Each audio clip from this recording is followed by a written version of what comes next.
April 1st, 1945, Okinawa. The largest amphibious invasion of the Pacific War had just begun. More than 1,300 American ships formed a steel ring in the sea, transporting thousands of Marines toward a heavily fortified island. For the Americans, this was the final stepping stone before an all-out assault on Japan's home islands. For Japan, it was the last chance to stop the United States. As the sun rose over the Pacific, Japanese commanders in mainland bunkers gave a chilling order, an order rooted in desperation and deadly honor. Operation 10 Go. Their message was simple: crash your planes into the enemy, turn your aircraft into weapons. Die for the Emperor. These suicide pilots were known as Kamikaze, divine wind. They were promised glory in death. They trained not to return. Their mission: pierce through American defenses and explode into carriers and battleships, destroying as many as possible before the inevitable fall of Japan. But what they didn't know was that the Americans had prepared a new kind of naval shield, a defense system that turned the vast ocean into a deadly trap, a line of ships that would spot them before they could even dive. Lightweight, fast, and armed with powerful radars.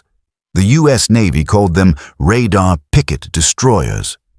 And these ships would change everything. Before this new shield existed, kamikazes could appear out of the clouds with almost no warning. They struck ships like ghosts, fast, loud, and unstoppable. But now, miles away from the main fleet, small destroyers were stationed like lonely guardians, scanning the skies day and night. Their radars could detect incoming planes long before they reached the carriers. These warning signals allowed American fighters to scramble and intercept. For the first time, the kamikazes were being hunted. These destroyers had one purpose: die first so the larger ships survived. Everyone aboard knew their fate. They were the first to take the hit, the first to be burned, the first to be torn apart by a diving bomber. And the Japanese kamikaze pilots were completely shocked when they met this new enemy.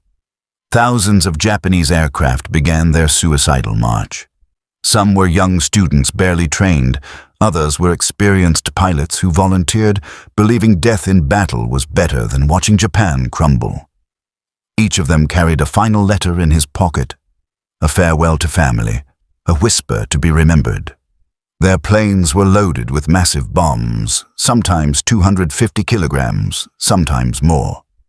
The aircraft were turned into flying explosives. Once airborne, there was no turning back.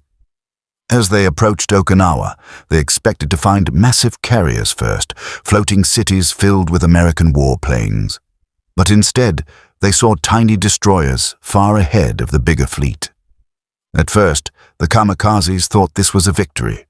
Small ships meant small defenses, easy kills. The pilots lined up for the dive. But that was the trap. The moment Japanese aircraft appeared on the radar, American destroyers unleashed everything: 5-inch guns, Bofors cannons, Oerlikons, and even fighter aircraft, guided straight to the target. The sky exploded into fire. Kamikaze pilots who expected one quick strike now had to survive a deadly minefield of flak. Some pilots were ripped apart before they even got close. Others managed to dive, but found destroyers dodging violently, firing until the last second. A single hit could kill dozens of men, and still the ships kept fighting. The Japanese were stunned. Their famous divine wind was being shredded. More waves came, and more. Kamikazes from Kyushu and Formosa launched continuously, hoping to break through. But again, they found themselves battling these radar Picket destroyers that shouldn't have been there. The destroyers now became the most targeted ships in the Pacific. Each one faced hell alone. USS Bush, USS Colquhoun, USS Mullany, USS Evans, USS Hadley, all found themselves surrounded by suicide aircraft. One after another, they were struck, burning, sinking, but still sending warnings to the fleet behind them. Every minute they survived saved thousands of American lives. On board these ships, young sailors fought with terror in their lungs. They could see the pilots' faces as they dove. They heard the roar of engines only seconds before impact. They watched their friends vanish in an instant of steel and fire. But they didn't run. They aimed higher. They fought harder. They became the shield that America desperately needed. And the Japanese pilots realized something horrifying. These small ships they once ignored were now the most dangerous obstacle in the Pacific. One pilot wrote in his diary before his final mission, "If we break through, we will destroy their carriers. But first, we must pass the destroyers, the eyes of the enemy." The Japanese high command grew furious. They believed the Kamikazes should have been unstoppable, yet their losses were much greater than expected. They demanded new tactics: strike harder, strike lower, strike faster.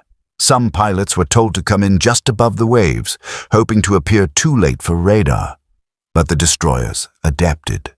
More ships joined the radar picket line. More guns. Better coordination. New technologies like the VT proximity fuse made every explosion deadly against diving aircraft. Kamikaze after kamikaze fell before reaching their targets. Yet still, they came. By mid-April, over 1,000 suicide aircraft had launched against the American Navy. The sea became a graveyard of twisted wings and charred debris. Sailors breathed smoke every morning. Pilots felt death waiting every night. It was a brutal contest of courage and desperation. The U.S. Navy had the advantage of technology. The Japanese pilots had only their lives to give. But even with the radar picket destroyers, the Americans were paying dearly. Ships were torn apart. Crewmen were burned alive. SOS messages echoed across the sea. The ocean witnessed a battle like no other, where one side died without turning back, and the other stood ready to die first. This was not just a fight for Okinawa. This was a fight for the future of Japan. And now, the kamikaze attacks were about to reach their most violent and terrifying stage. A final wave, a storm of steel and sacrifice, was gathering over the horizon. The destroyers braced for the worst, because the divine wind was not done blowing. Night fell over the Pacific, but the danger did not fade. The radar picket destroyers continued their lonely watch, surrounded by darkness and the endless roar of the ocean. Every radar operator knew that sleep could mean death. They stared into sweeping radar screens like windows into fate, hoping each clear signal meant a few more minutes of life. The Japanese high command was furious that their kamikazes were dying before reaching the main American fleet. They needed a breakthrough. They needed terror. They needed shock. So they crafted a new wave of suicide attacks, larger, deadlier, and fueled by the last reserves of Japan's air forces. This would become known as Kikusui, the floating chrysanthemum. 10 massive waves of kamikaze aircraft, each one designed to crush the Americans by sheer sacrifice. The destroyers braced themselves. They were the eyes of the fleet, and the first to bleed. April 6th, just 5 days after the landings at Okinawa, the largest kamikaze assault in history roared into the skies. More than 350 suicide aircraft surged forward in a single operation. Young pilots recited their final prayers. They carried photographs of mothers, wives, and children hidden beneath flight suits that would soon turn to ash. As they approached the radar picket line, the sky erupted. U.S. destroyers threw up walls of gunfire. American fighters dove in from above, tearing apart formation after formation. Explosions flashed like lightning across the sea, but there were simply too many. Even with radar advantage, some kamikazes broke through. One destroyer, USS Bush, found itself the target of repeated attacks. Sirens screamed. Men raced to their stations. A Japanese Zero, wings shining in the sun, dove straight at the ship. It tore into the hull near mid-deck, fuel igniting into a fireball. Sailors ran through flames to save their brothers. But the nightmare was far from over. A second kamikaze hit moments later, then a third. The bush fought for hours, but her fate was sealed. Water poured in, fire consumed steel. As she slipped beneath the sea, survivors clung to debris, watching their home disappear. The ocean swallowed brave men that day. Another destroyer, USS Colquhoun, faced its own torment. Swarmed by dive bombers, she shot down many, but not enough.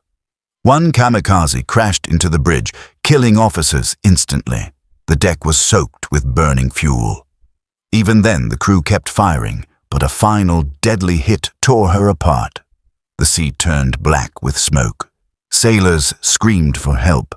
Their sacrifice gave the fleet precious minutes to prepare for more attacks. The kamikazes realized something heartbreaking. These destroyers were not weak victims, they were relentless guardians.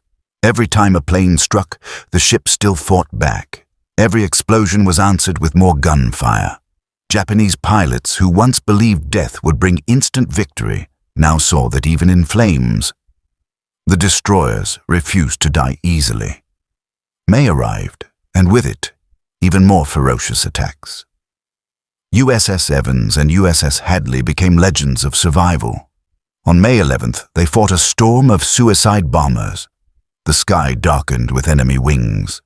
Both ships were hit multiple times. The sea around them burned. Officers shouted orders through choking smoke. Guns overheated. Ammunition ran low.